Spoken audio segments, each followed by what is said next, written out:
Yo, what is going on? And welcome to another episode of the Urban Pitch Podcast, the beautiful game of life, part of the Believe Network. I'm Ramsey Abushala, editor of urbanpitch.com. Julio Monteroso, Bridget Flores, co-executive directors of Vibes in the building. What's going on, y'all? How we doing? Haven't done that in a while.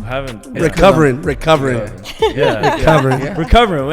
And joining us to help in that recovery process. We got our guy, multiple time guest. He's a music artist, does everything that you can. Multi-talented, multi-hyphenate, of absolute baller in his own sense as well. Multilingual. Multi-vibe. Yeah. Multisexual. Yeah, you wrote this down. What's going on? Our guy Feefa's back. Multisexual. Hold on. I was about to kick my leg up. Damn, man. Never mind. This thing got to be one out of the group, man. What's up, man? What's up? We back at it, man. What's up? Feefa in the building. Feefa's in the building. Back at it. What's up? It's Feefa, man. Yeah. Feefa, man. What's up? What's going on? How we doing? We looking fresh, so yeah, I'm sure you got us decked good. out in the Foss kids, but, man. Talk about it. You know how we say, doing my best, let God take care of the rest. You know what I'm saying? That's how we living. Yeah, so I mean, you got us these kits. Like, what was the connection? Like, how'd you get that? Shout out to my people at Foss. Foss is like, well, it is the biggest club in El Salvador. I don't want to hear none of y'all say nothing else. All right, but my folks reached out to me in social media. And we're working on a collab, stream something next year, and they wanted to gift us. I told them we were coming down here. They said, yo, let's lace them up. I said, cool, let me go pick them up. And as y'all can see, I know y'all very well because I know their style, right? We got the nice yellow vintage one from my boy Ramsey, with the collar. I know you like the collar jerseys.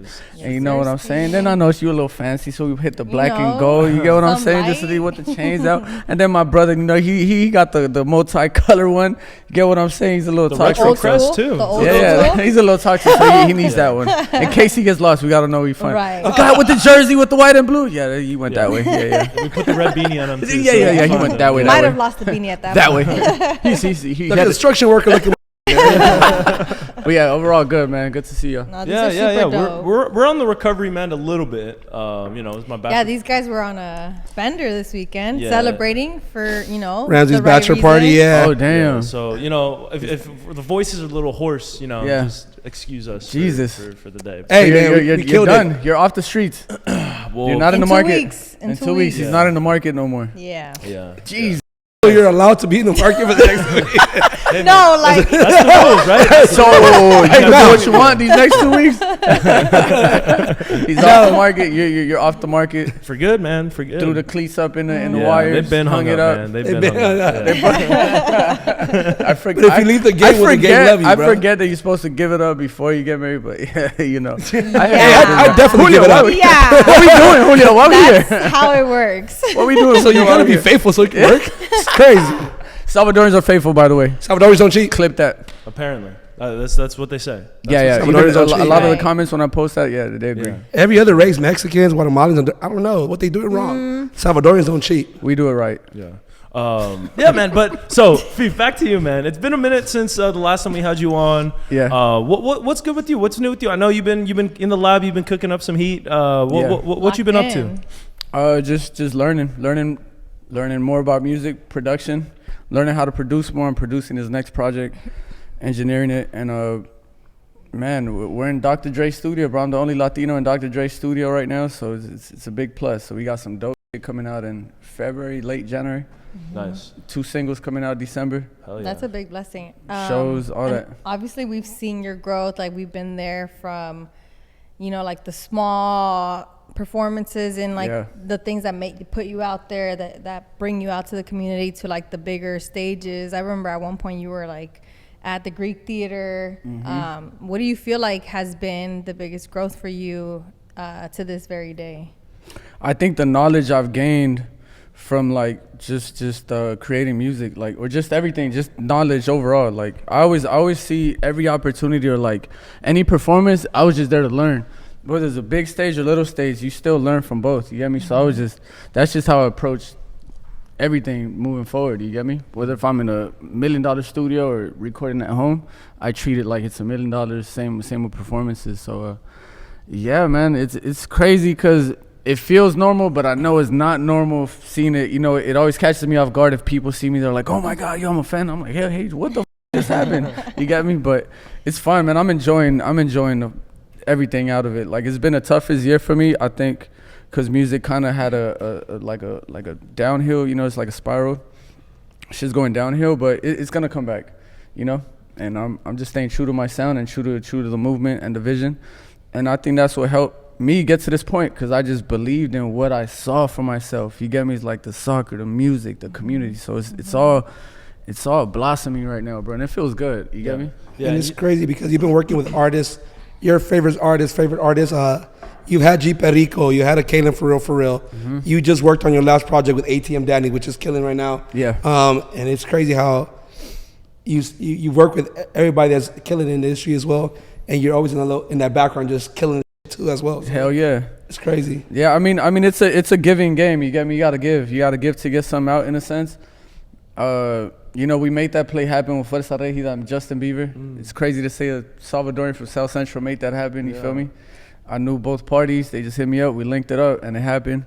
But yeah, I'm around a lot of dope, you know. But I just wake up and thank God every morning. That's it. Yeah, talk about that a little bit, because I saw, you know, there's like paparazzi photos of, you know, because Justin Bieber is like he transcends like one certain scene. Like he, you know, there's people in like the like People magazine scene, there's people in like the music scene, there's people in like the celebrity tracker scene. Like, talk about like how, making that happen and the results that you saw, because that, you know, had its own moment on, you know, when he was, you know, dancing with the mariachi band, and he was like doing all that stuff at the Surgeon. Like, talk about how that happened and the results that you saw from it. You know, it's crazy because it was all in the making for like, I think it was in the making. It's like 2 years in the making, because I knew Beaver played soccer, and he was always showing up at the spots that I was playing at, but I would leave too soon or I would show up late. And I was like, I'm going to catch this man. And the day I catch him, we're going to make some dope. Like, something's going to align us, right? And at the league, he just happened to be there, pulled up on a random Tuesday, and I got fucked up with him. You get me? I told him, the day I see him, we're going to get fucked up. Had a bottle on me, bro saw me, he approached me, he was just like, what's up? I said, what's up? Take a shot. He said, cool, boop, boop, boop. And then we had a dope moment where we spoke about God, parenting, and just energy control and like what we got to do, you know, like a spiritual talk with him. And we had a moment which was dope. After that, you know, people kind of saw the videos, and that's Fuerza Regida's team reached out. It was like, yo, can you make it happen? Boom, boom. And I said, bet, boom, lined one up, boom, boom, boom. Happen, and it's everything's just happening. Like, it's crazy because I manifested this in some way deep down in my conscience. I said, I'm gonna tap in with him, and it's gonna be a soccer moment. Same with the Dr. Dre situation. That's been a dream of mine. I said, I'm gonna be in that room. I've seen him work in that studio. I was like, I'm gonna be in there one day, and boom, 10 years later, you get me? Yeah. Like, we in that bitch. So you said you're the first Latino in Dr. Dre's I'm studio? the only Latino right now working. Current That's working that they just like, they invite, because it's invite only. Right. They also rent it out, but to like big artists like Future, Roddy Ricch was in there last time I was in there. And yeah, I'm like the only Latin one that's doing Spanish in there, and it's just, I don't know what to say, man. That shit, you know, I can't take it for granted, for sure. You get me? How does that impact the music, right? Because like, you could technically, like a studio, right, if you have the equipment, right, theoretically it's the same no matter where you are. But that being Dr. Dre's studio, maybe the history there, maybe the people that you have access to, what makes that studio specifically special? I think it's the history and them speakers, bro, got like 15, 16 subwoofers, 30-inch subwoofers. So it's like hearing, you're talking about like, I'm recording at home. I got headphones. I obviously got a good setup. You get me? HS8 speakers, and I got a woofer. So my shit, I thought my shit was booming. Yeah. You know, I'm over there cracking it. Till I pulled up there, man, that shit was insane, bro. What crisp. You could hear every and every sound. So it kind of gave me like an idea of like, this is how music's supposed to sound, like the presence, and also just the energy in that room is it's crazy. But I don't know, bro. I got used to just recording at home so much that we could make a banger right now. We got the mics, we could pull it up, boom. You get what I'm saying? So it's like, it's really not about where I'm at. At least for me, it's not about where I'm at. It's kind of just what kind of state of mind I'm in, and that's why I do a lot of dope fun. shit to keep me in that mood, you know, creative mode. Yeah. But yeah, it was a shock, bro. It's kind of like walking into the Staples Center. You feel me? Mm-hmm. Like that's where they recorded Get Rich or Die Trying, Marshall Mathers, and Good Kid, Mad City, all the dope you can think of that came from the West Coast, bro, was recorded in that room. Mm-hmm. You get what I'm saying? So, it's a little pressure, but I can handle it. You know, I got it. Yeah. How'd you end up getting in that spot? Working with Cricket. Cricket called me up once. He was like, "Hey, compa, come engineer." He was like, "I need you to engineer for me." It was a session with Santa Fe Clan, Peso, and Lefty Gunplay. So he needed somebody to record. So I was like, "All right, cool, I could do it." So I pulled up one day. He just showed me around, boom, boom, boom, and I did my thing. And the owner of, like, the manager of the studio, Paul Montes, was there. Oh, I know Paul. Yeah, Paul Montes, and he saw what I did. He was like, "Cabron, I didn't know you know how to do. Like, I thought you were just an artist." I was like, "Nah, I do it all." He saw me kind of help write, boo, boo, boo. I was it up on the session. You get what I'm saying? And I move better than most of the engineers. He was like, "You move faster than most of the engineers that do this." So he was super impressed. After that, he was just like, "I want to hear your music. Come next week. You got 3 hours of my time. Keep me entertained." Wow. And said, "Say less." I put up with 300 records, played them in 300 songs, and we sat there for 2 to 3 hours. That's what said, "Say less." You earned your spot. I earned it. Yeah. I mean, I still feel like I'm earning my spot, because like now we have ideas that we want to execute. So now it's like, all right, now we got to approach it a certain way. But man, I'm ready to go. I'm on go mode, man. Yeah, and obviously you worked hard to have that moment come to you, right? Like the opportunity came and you were ready. You knew what to like bring, but also knowing that you're currently the only Latino in that space. Like, how do you embrace that rather than like run or fear from that? Because and I ask that because I think that there's a lot of people that come across that situation or that moment that could make or break their trajectory. And I feel like you're taking it into a space where you're embracing it. Yeah.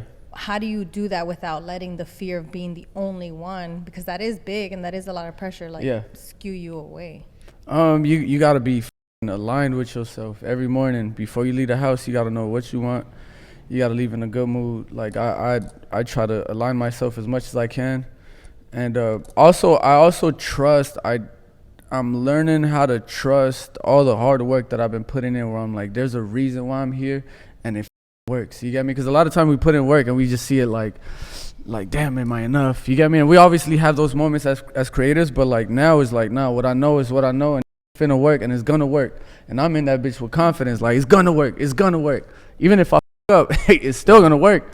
You get what I'm saying? So I think I've owned up to it. I've also seen the space we're in. We don't really have a Latino figure right now that's promoting what we're promoting, which is the football family, musical sense. And I don't know. I mean, it's been 10 years in the making, so there's this, it gotta work out. I just see it that way. I see like it gotta work out. It has to work out, and I'm willing to sacrifice some sleep, hanging out at the bar. If it's some fun shit, like these guys will see me, they'll be like, let's go to the bar. I gotta go lock in, bro. I gotta put in at least 2-3 hours in the studio. I just gotta do it.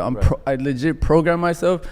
Before I came here, I was working for like 6 hours at the studio. You get me? Could have done some other shit, but I was like, nah, I'm gonna put my hours in, or else I couldn't be here in a good headspace. You get me? Yeah, and I mean, being in that space too, that helps you, like, because if it's like a regular studio, then it's like, okay, you know what, like, maybe I could, I'll go in early tomorrow, or I'll do something tomorrow. But being in that space where it feels sacred, and like you felt like you had to earn your way into that space, right? Hell yeah. I feel like that might help you too, right? Yeah, and you also got to believe in something bigger than yourself. You feel me? Like y'all, I think that's what helps the most. Like, you got to believe in something that's way bigger than you.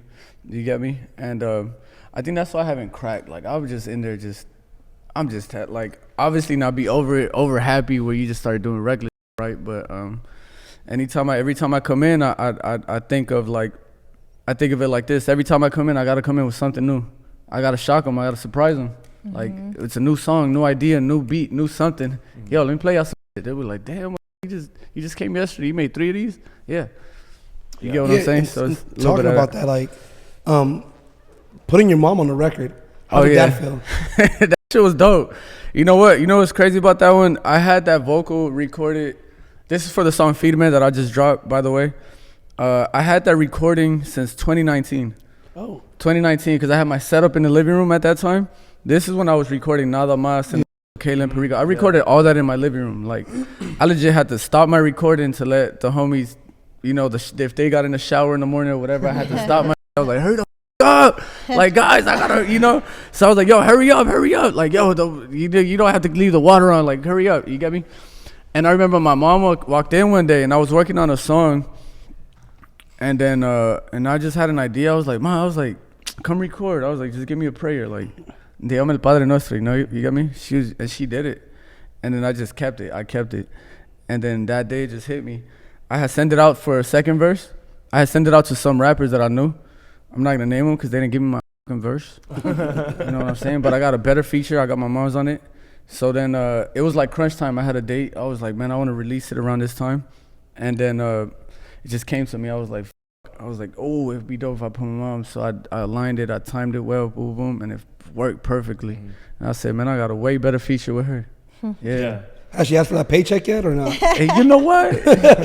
Does she know? She wants some points. Does she know the impact that has? I Suge Knight her ass. Right? He gave her the Pharrell. Mama got Suge Knight. You know what I'm saying? Mama got Suge Knight. Her homegirl's about to hit her up on Facebook like, hey, mira. Yeah. She's writing some verses for me right now. This you? I got her writing verses for me right now. Y'all don't even gotta know. She's gonna go on live and be like, yeah, my son played me. Y'all better get him. Your favorite rapper's writer? Like my favorite rapper's writer is his mama. Shout out my fucking mom, man. Yeah. Nah, she held it down. She a real one for that. Yeah. And she was just cool about it. She's like, pay me in Bitcoin. Go back to El Salvador. Yeah. Hey, we gonna pay her in Bitcoin later. Now that's real. But it's a blessing too, and I get to keep that audio for life, which is super dope for me. You get me? Which is like, I think that's one of my favorite moments in music that I've done. I think at this moment, because I know that's gonna stay with me for life. You get me? Yeah, that's beautiful. So that's super dope. Yeah, it's a prayer for your mom. All I have is like my mom yelling at me, but you know, it still works. And it's a lot of demons out. Y'all need to go hear that. Y'all need to some of y'all need that. If y'all don't know the prayer, just go play it. People be like, listen to this morning. You have a bad day, just go play that feed, man. You gonna need to hear that prayer. Part. You get me? Like I just felt like that. Like honestly, it's just so much happened this year, and I just felt like, what kind of impact do I want on my people this year? Like, bet I went through something, and this is kind of what got me over this hump. You get me? And it's just a reminder of why we're here. You get me? So I was just like, why not share this moment with the world? Like, or the listeners, whoever's listening, cool. They're going to capture that moment. They're going to move forward. You get what I'm saying? So that's kind of how I approached it. But now we back to our ratchet.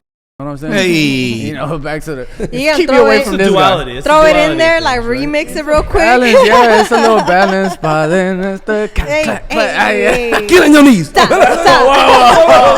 And pray for me, girl. Get on your knees and pray for me, girl. The Saturday night at the club to Sunday morning at church. You know, you got to have both sides. Yeah. You got to be multi-talented. Get on your knees and pray for me, girl. That's crazy. That's a good one. This is why we don't have Julio on the beat. She going to need to Megan Thee Stallion. Hey, imagine. Everybody at the YMCA just the YMCA is crazy. Okay, so when you're in the studio, are you working primarily on your own stuff right now? You producing? You're getting into producing. Like, what's your workflow like? Right now, I'm writing for other artists too. Like, I work for labels too. Like they'll just hit me up like, yo, you got songs for a female? You got any records, acoustic, whatever? So I just send them out. Sometimes they get picked up, sometimes they don't. But a lot of records, I just make them and then just kind of let them fly out. Yeah, and you said that you're like the artist that you feel like you're standing for, right? The promoting football, promoting family. Like, I feel like that's something that we, as a podcaster and Urban Pitch in general, that's like literally like what we stand for as well. So there's a lot of like crossover there. But just talk about that and what, like, how your vision has shifted over time, or if this is something that you've always had. Because I mean, we've known you for quite some time, and that's pretty much been like what you've been pushing. But how did that kind of evolve over time? I wish I knew. It just happens, bro. It just happens. I think it's a level. I mean, obviously you get older, experiences. You know, my kid starts growing up, so I'm a little more self-aware. Like, do I want to put something out, or this one? We're gonna listen to it, and you know, gonna be. And you know they're gonna listen. Yeah, to it. This is gonna be. You get what I'm saying? Your son was telling some girl to pray for him. But you know, you get what I'm saying? Like, so I always keep him in mind, in a sense. You get me? Obviously, I gotta be my own man, do my own thing, but I think as time just came, I just became more self-aware of like what I was putting out in the world. And yeah, I mean, obviously I could still make my ratchet fun records, sure. But I don't, it's all right, I'm gonna say, I just feel like music's been whack as You think, like in the terms of quality or like in the industry? terms of like substance, music doesn't have any substance anymore. I feel like the way it's being received, like for example TikTok, you're just getting 15-minute clip, like 15-second clips. So you only appreciate the 15 seconds of that clip. After you hear the rest of the song, you're like, what the is it? You get me? There's certain records that do hit, but that's why when people be like, yo, you gotta make a TikTok record. I'm like, how?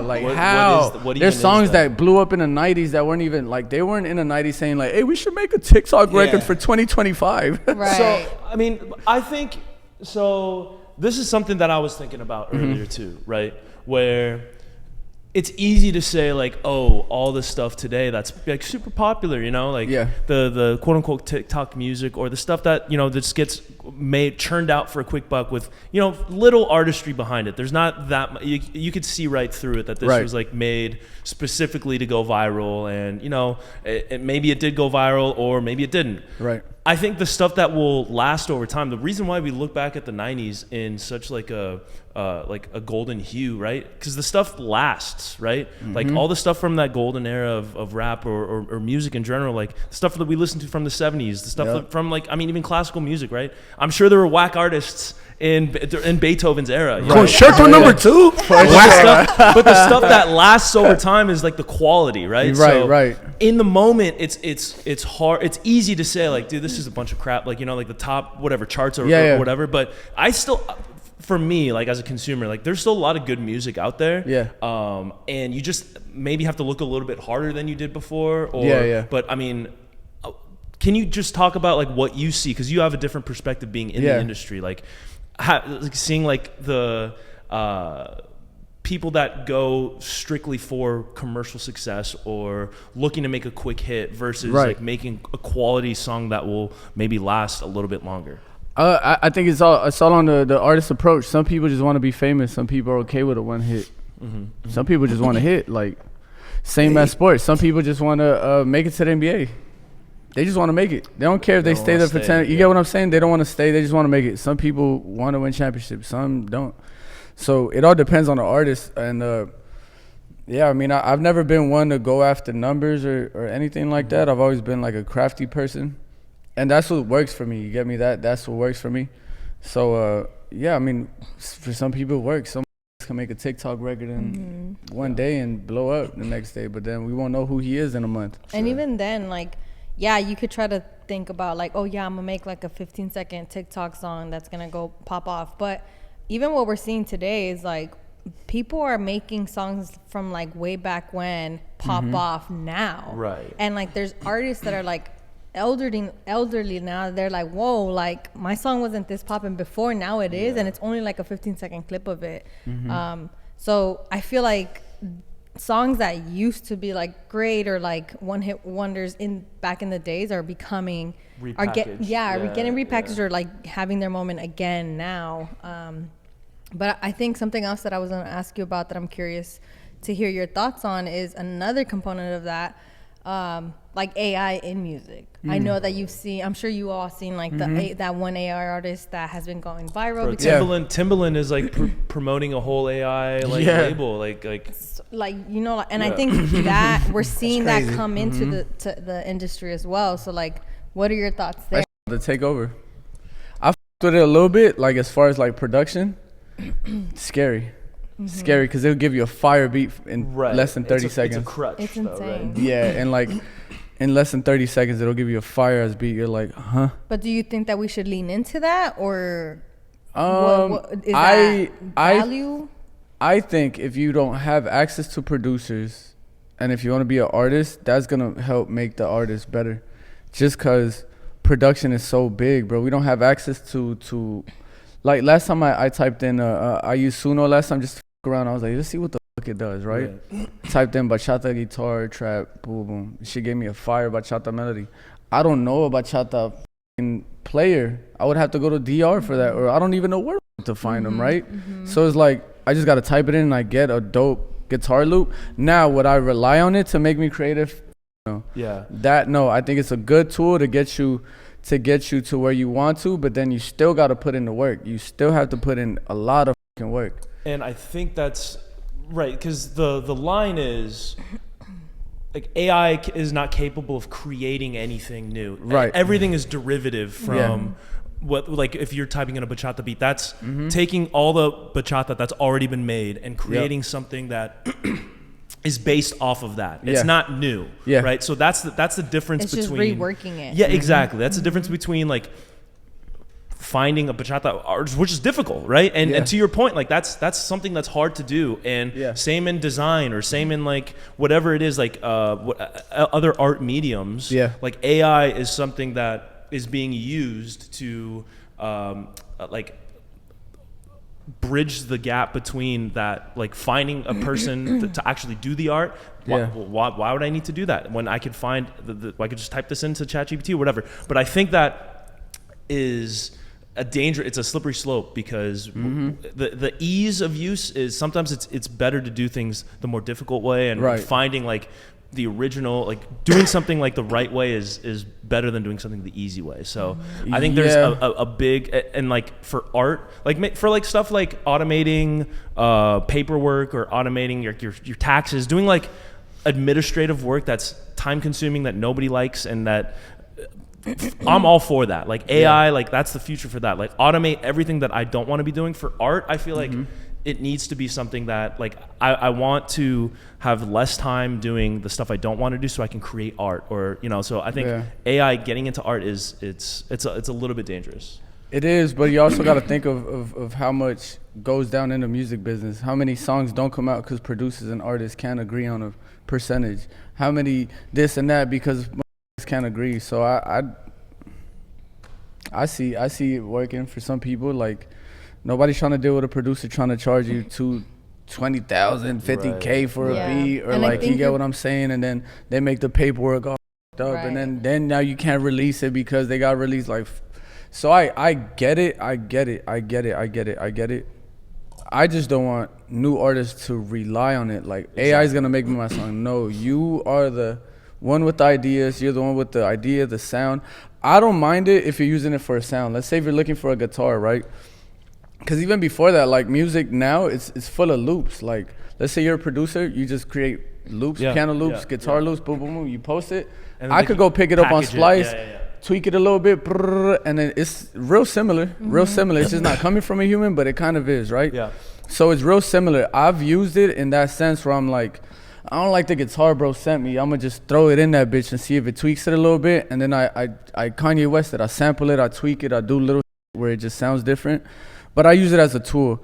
You get me? But people shouldn't rely on it at all. Like, I don't think they should put AI as the front runner. Like, you know how I think Warner just signed a deal with AI. I don't think there should be AI artists. I think that's bull. That's whack. Because you're disrespecting us. Right. You're disrespecting the audience. You're disrespecting just humans in general. Like, what the f- is an AI artist? You get what I'm saying? How are they gonna perform? How am I even gonna connect with a damn robot? You get what I'm saying? So I don't agree with that. I think the labels is for that, and that's the reason why we have AI music, is because we don't want to deal with people. People don't want to deal with human problems. Like, what? I can't. There's songs that I've had for like 3 years that I can't release because of the producers. You get what I'm saying? So it's like, I get it, but just don't rely on it. Like, use it. It's a tool. Use it as a tool. Just be creative. You get me?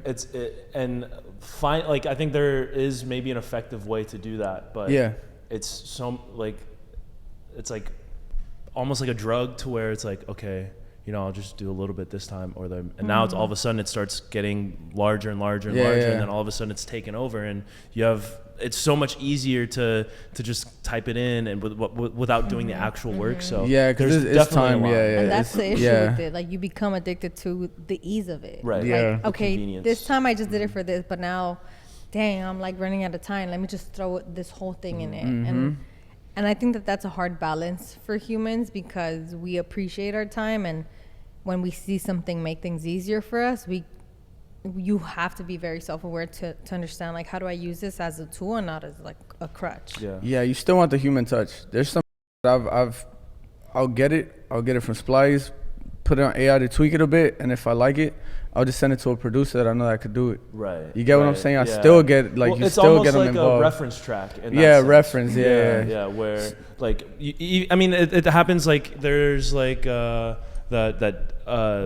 an artist will write a song for another artist, and they'll do a reference track, and they'll do the vocals on it, but that's not the final vocals. Like, the other artist that they sent it is going to do the vocal, and they're going to do a better job. They're going to polish it up a little bit. They're going to, maybe change a few things here and there, but the artist that writes the song, like, I think I saw something about, like, a Michael Jackson, the dude who wrote it did the vocals. I forget what song it is. It's like "Rock with You All Night" or something like that. I always feel like somebody's watching me. Something like that, where it's like another artist is doing and it's crazy to hear the reference track for that and how Michael, like, kind of, like, completely switched it up and made it something. And I mean, back then I feel like collabs were more.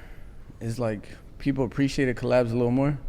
Now it's just transactional almost. Now people don't give a like, nah, we ain't with you. Nah, I don't want to work with you. Like I said, I just sent a song out to get a verse. I didn't get my back. I was like, all right, y'all then. Right. Do you get what I'm saying? So when you, how does that process work? Because I feel like when you send someone like they agree to do the verse and they're not sending it back to you. Is that It's kind of what happens. Yeah, like the ones I've done with like G Perico or Kalen, it was easy. Right. You get me? I just sent it to G. I just texted to him. I texted him 3 actually.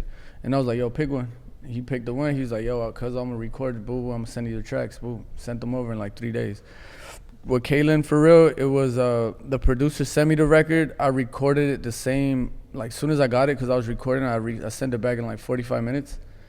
And then he was like, yo, Kaylin about to pull up in an hour. I'm going to hit you right back. And then he hits me right back, FaceTime. Hey, Kaylin's in the back over here dancing. He's trying to hop on the record. You cool with that? I was like, hell yeah. So he laid it out, sent me everything. I was like, all right, cool. And everything just aligns. You get me? But it is what it is. You get what I'm saying? I don't wait on nobody. No, sure. You get what I'm saying? But, like, yeah, AI and music, it is scary, but yeah, you just gotta just stay creative, man. Right. As long as you're being creative and being the sole creator of the whatever it is. It could be a painting. It could be like I'll use it for I'll use it for small shit. Like, let's say if I want like a choir, I can't afford 50 people. I don't even know how to orchestrate a choir to sing. Like, you get what I'm saying? Like, I'm not in that space. So I'll put in my vocals in it, and then I'll just put like a choir behind it, like sing like a choir, boom, boom, and it'll give me some shit. It'll give it to me all fucked up at times, but then you go through it until you find it. You're like, oh, shit, it's exactly what I've been looking for. And I just can't, I can't afford it. Like, what the fuck I'm gonna find a big choir? So I think something like that, like AI has like this dirty connotation with it, where it's like, oh, like AI, use AI, like that's whack. But you see it in movies too, where like directors, like, very like esteemed directors use AI to touch up some things here, or use like for like CGI here and there. Yeah. So it's not like the soul, like it's not the soul of the project or whatever it is. It's just a small thing here or there, a small thing here and there. Added modification. To me, I'm generally anti-AI for most things, but to me, I think that's like okay to where like, if it's a small thing here or there or a small touch here and there, like that's fine. Like, use it, like you said, as a tool, but it can't be like the main, like it can't be like the like 75 to 80% of or even like 50% of what the song. No, it has to be at least 5, under 5. Keep it under 5. Yeah. Keep it under 5, you'll be straight. But it's just little shit, you get me? Yeah. Little shit like that. Yeah, you mentioned some of the artists that you work with. Do you feel like there's like a West Coast community? I know like Kendrick's album last year kind of brought that back up into like the conversation. And what's your thoughts on all that? It's bullshit. West Coast can't win out here for nothing. It's too much gang related shit. Certain artists got to come in at a certain time and leave because they're beefing. I'm like, bro, what the f? Yeah. I don't like it. I don't like where the West Coast is at. I like where we're at with like music shit, like the sound wise, but the politics behind it is the reason why LA hasn't blown up to where we have. Like, the why can't I bring bro because bro's from a different set or whatever, or you gotta leave by 2 because what's his name's coming. That's how that session was with at Dre's, the first session, because some people were from different sets. They had to time it well to make sure they didn't come in or bump, and I'm like fucking, it's dumb. It's dumb. It's music. It's business. Keep that street out of this. Go kill yourselves out there. Let us make some money in here. Go handle shit out there. But I'm looking for that unity. I've tried. I mean, I've been doing it too on my end with Latino artists out here, tapping in with people, trying to get them on board with shows. You know, we've had certain shows, you know, with people, and it's just a matter of just timing with everything. You get me? But yeah, LA music scene that's the main reason why it's so ass, bro. We suck not because of music, but our politics f it up. Our politics f up the whole LA scene. And I mean, there's like I think there's like a West Coast sound that's like very distinct. And you know, like earlier in rap, like everything was much more regional, and you know, like the Bay had its own sound, the South had its own sound, East Coast had its own sound, West Coast had its own sound. But as time went on, you saw those kind of genres start to meld, and you know, A$AP Rocky was like, and Drake were taking stuff from the South and putting it on the East Coast. Like a lot of, you know, even Midwest artists were like kind of creating their own sound, and now but the West Coast still has that like very distinct, you know, like production. There's like the certain drum patterns or like snares that are like, oh, this guy has to be from LA or the Bay or Summer, because like that sounds only out here. How do you think does that like help, or like you said from a sound perspective it's good? Does that help the West Coast kind of stay relevant because it's so distinct? Yeah. I mean, yeah, the LA scene, we all know what LA could do. Because you still see like I just feel like everything became so worldwide. Like reggaeton is worldwide. Now hip hop is worldwide, trap is worldwide, now corridos is worldwide. Like, you get what I'm saying? So it's like, but we're in a time now where everybody could just do what the fuck they want. Like, you could just do whatever you want. You could be making a West Coast record out in Ohio, and they'll be like, oh. You get what I'm saying? You have people in Argentina right now making G-funk music, like West Coast funk music, and it's smacking. Obviously, it's missing a little something, you get me? But it's smacking. So other people are like, oh, West Coast, West Side. They're even in the videos throwing to the West Side. Like that Asian artist, like, Tupac. So I feel like the thing about LA, they love our culture, but they don't want to put us on. You feel me? And there's certain things that LA has, like kind of like you said, it's a 808, or for example, just the grand piano, the piano. That's like a very, very distinctive LA sound. Just a good hard piano. You think of Roddy Ricch, you think of, you get me, you think of DJ Kendrick, Mustard. DJ Mustard, you think of YG. So it's like a piano. That's where I come in, where I'm like, I need to have a piano on all my songs, because that's my essence. That's the West Coast in me. And it could be a reggaeton song, but it's going to have some piano in it. You get what I'm saying? So that's where I'm at with it right now. And I don't know, the West Coast it's so different, bro. Look at Tyler, the Creator's making shit that you don't even know what planet this was from. Where the you get me? But he's talented. But even then with Tyler, like, you still feel and see the West Coast, the LA side of him in his music. Kind of. That's why he made that remix. Like, that's why he made that remix. That whole album. And he even says that. He said that's why he made that remix. Some other remember, I'm from LA. Like I could the whole do thing this. On Hawthorne, like Even now, like now he's embracing it more. Now you see him with the Dickies. You get me, with the whole Dickies fit with the hat. Like now he's embracing it a lot more, because I think he's in a place right now where he's running. To me, he's top of the line of the West Coast. We have Kendrick, and then it's Tyler. I think they're neck to neck. I think they're right next to each other, right? But even the co-following that Vince Staple has, and he's not like a big artist out here to say, but he's big. But he has a small audience, but follows him everywhere. I mean, he's popping off too, but like he came up in the same kind of like era as Tyler and all them. Like I think he was talking about how he was like Mac Miller's hype man. Yeah, exactly. You know, and he was like folding clothes for Earl Sweatshirt or I forget who, but you know, like that's how he kind of came up. And there's like that community, and they put each other on, and maybe like cross. I don't know like the politics behind that, but Yeah. do you feel like that's kind of lost now, where it's like we're not seeing that kind of collaboration and putting people on and having like a like kind of like its own class, right? Like a class of 2010 or whatever it is. You know what I mean? Like, do you feel like that's kind of left? I think it's coming. I know it's coming. It's just the thing about LA, bro, is like LA's always been known for like gang music, gang culture. You get what I'm saying? So that's gonna go up no matter what, because you don't see that anywhere else. You ain't gonna see nobody in New York or Atlanta talking like this or gangbang, face tatted all up. You get what I'm saying? So LA culture is appreciated in the world because of that, for whatever reason, right? Yeah. But I think it's time to shift it. I think with artists like Tyler and like obviously Frank Ocean and artists that shifted away from that sound, but we're still able to stay LA. Yeah. You get what I'm saying? I think it's just a matter of all of us just aligning it up. And I add myself on that because I don't partake in too much of that. You get me? Yeah. I love it. I'm gonna party to it. I'm gonna get up to it. I'm gonna throw. We're gonna have some fun if the West Coast music come in. But as a choice for me to make it, I don't. Yeah.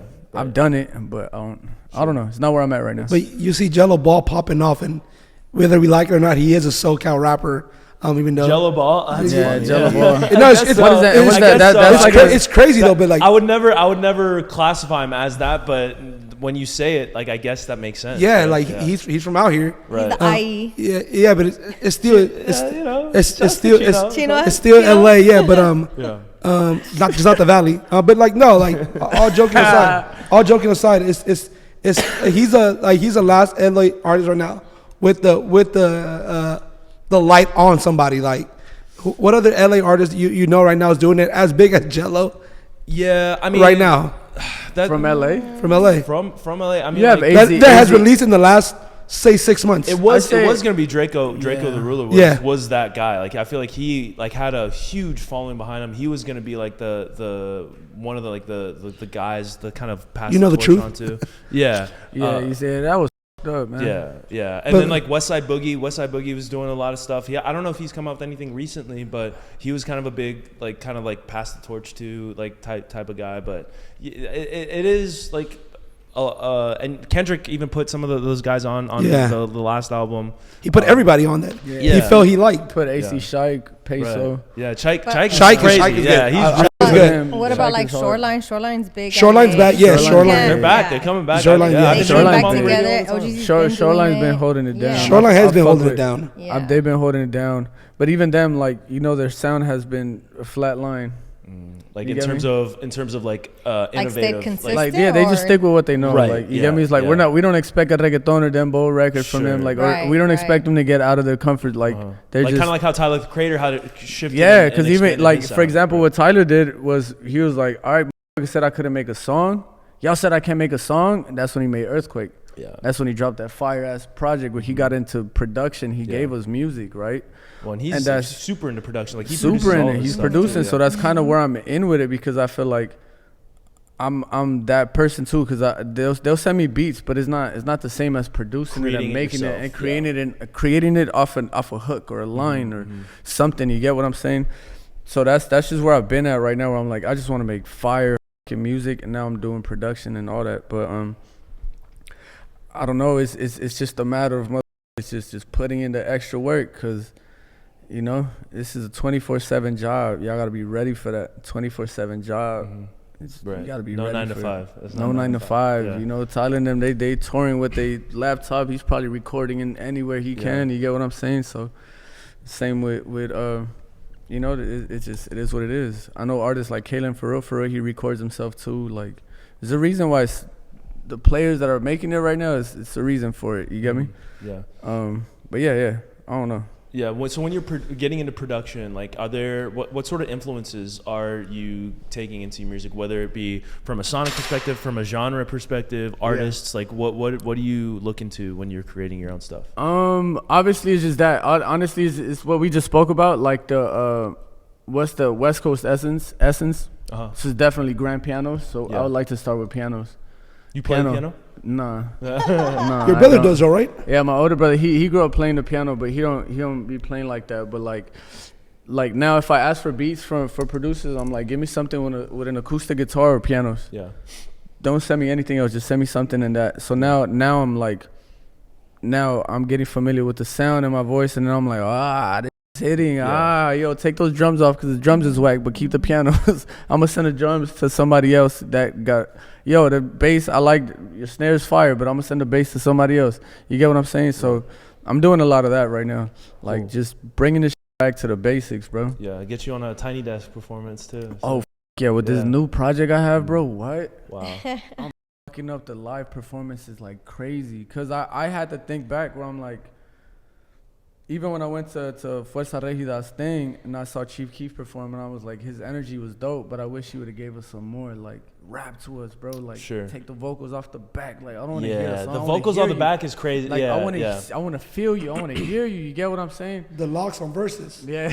Yeah, right. Yeah, it's a huge difference. It's a huge difference. Perfect example, right? Yeah. So even with myself on performances, like it got to a point where like the records I was performing, I was like, I'm not connecting really with the folks the way I wanted to. You get me? It's like obviously they're having fun, but I was like, there's something that's not connecting. So I had to go back to the drawing board. I was like, man, I got to make my feel like a live performance. Like my music has to sound like how you would see me in person, right? So that's where I'm at, and I can't wait to show y'all the music. Oh, I'm excited. Yeah. Super excited. It's super simple. I feel like I've learned how to simplify it, and it's a lot of storytelling. It's a lot of everything. Yeah. We'll have a little urban pitch release party. Oh, we're having a private listening party at Dr. Dre's studio. Dre. I'm only inviting a certain amount of, and you guys are invited. There you go. You guys will be able to hear the project before it comes out, and with the crisp sounds. We'll I'm in there. We'll be in there. I'm making my track though. Julio's my track? first track. R&B Get on your or knees what? and pray for me, girl.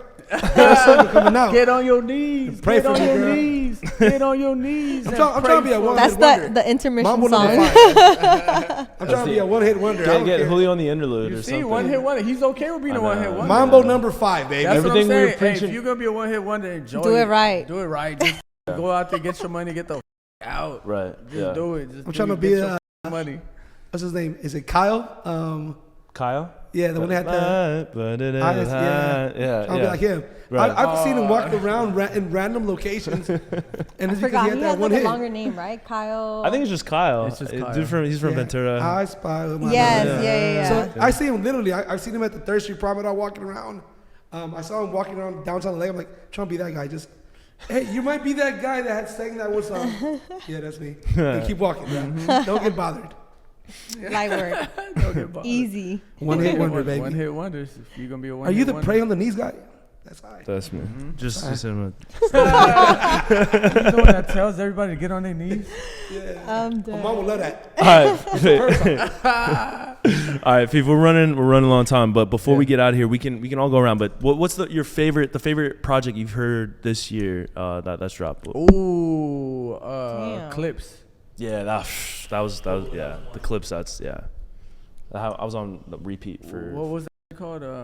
Let God handle him, or let God sort him out. Let God sort him out. Hip-hop, yeah, I love that one. Gucci Man just dropped the tape. That was hard. I didn't listen to that. That was good. Yeah. Good. What? Gucci Man dropped the tape. Stupid fire.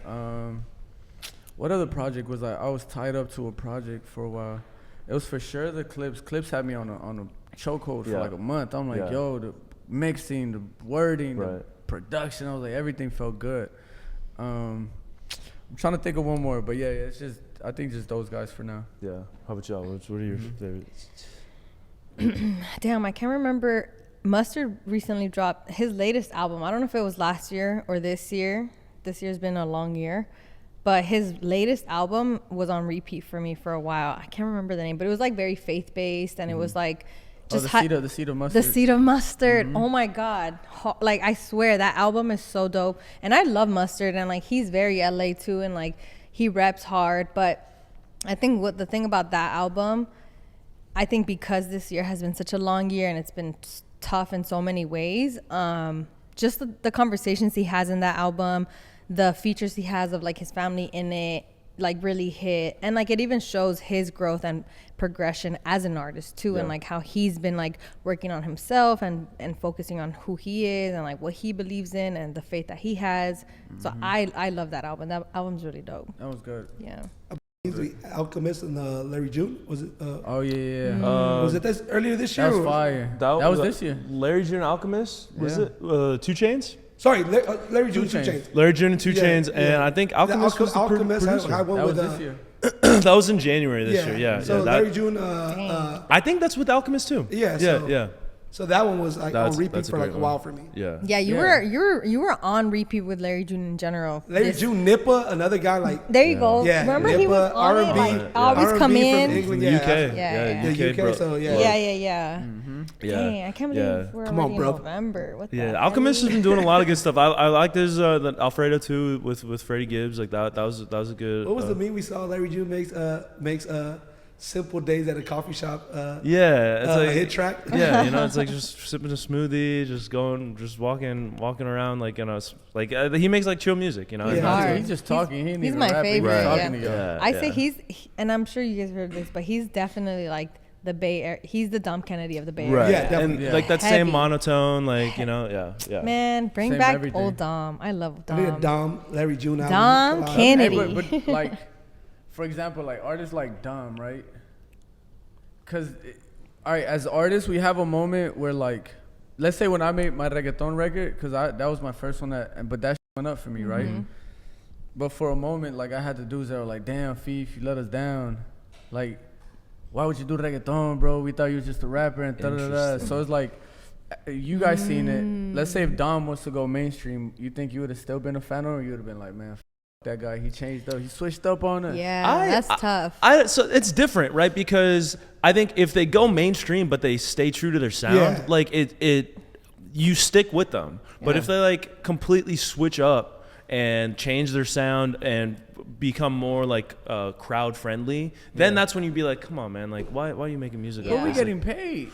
Well, exactly. So like someone like, I mean, Big Sean is someone that like had a lot of mixtapes that I thought were really good, and then he found his sound, and a lot of people liked that sound, and good, like that's great, and he just done fantastic for himself. So I'm not criticizing him. I'm saying for me, the shift in sound, kind of like I was like, it's not as much for me, but for him it was the right decision, right? Because as an artist now, it's like, okay, he's big, he's a household name, like everybody knows who Big Sean is. He's had a fantastic career. He could still, he's still making, what he was on Larry June's album. And he had a great verse on Larry June's, so he's still capable of tapping back into what how he came up, but.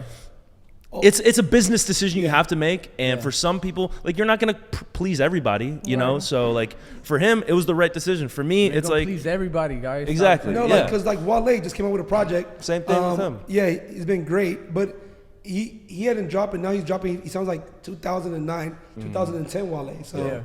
And he says true to his sound. Yeah. We know what we're gonna get from a Wale. Yeah, but I think you hit a point where you want new listeners too, though. You get what I'm saying? Especially where music's at, like. For example, if we look at how Peso Pluma blew up, he first were like 3 records with corridos, and then it was reggaeton, dembow, electro, then they started switching, and it's like, oh, right. But it worked for him. You get what I'm saying? So but he's also been kind of like consistent in that change. Like his name's been up there, and like you remember the song, the corrido from last year, but then all of a sudden he's in reggaeton, but you still remember him. I think the thing with like Dom, like he just ghosted us for so long, and then he tried to come back with something different. And then that switch, that kind of like, we was like, wait, where were you? Right. Like, all of a sudden you want to act different? I'm just kidding. Damn, she's a relationship. From the West Side Part 3, and you left me on red. You know what I'm saying? It's definitely a relationship. Trauma. From the West Side with love, now it's like from the ghosting to love is crazy. Yeah, it's a relationship. But yeah. We're just trying to tell us something right now. I love Dom. That's what I'm trying to say. But I Let it out. But that's just like, obviously that's debatable, but Right. that's what I see too. Yeah. But What about you, Ramsey? Favorite? So the Freddie Gibbs. I mean, the Clips is my favorite. That's my top. yeah, you brought that up before. Freddie Gibbs. What I was listening to? Do y'all mess with Olivia Dean? You know who that is? I know of her. She's that song, I don't listen to her. the man I need. She's from the UK. She look good?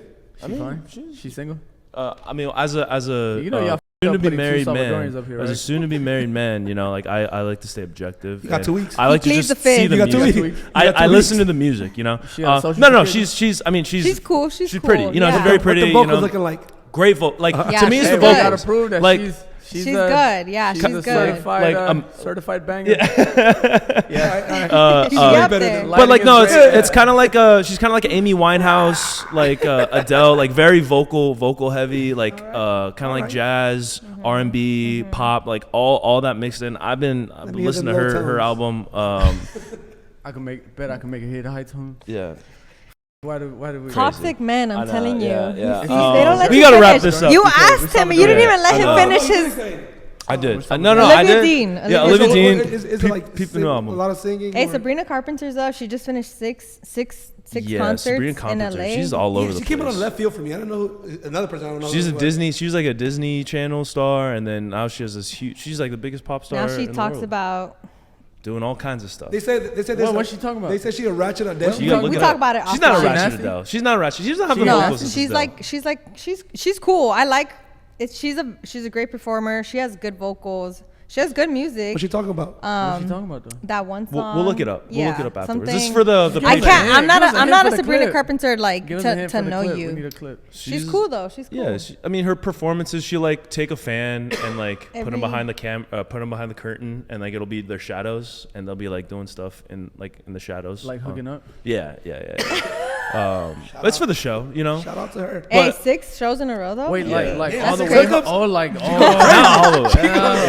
Yeah. Six hookups? She's really like Hey, that. you She need a real some one. extras in the back, sweetheart. Yeah. You need some extras I in was the the back. Latino in the mix. Talk to us. My number is 444. we need some Talk to me. representation. We need some Right, representation. right. Yeah. Represent. We could tell they're Latinos by their shadow.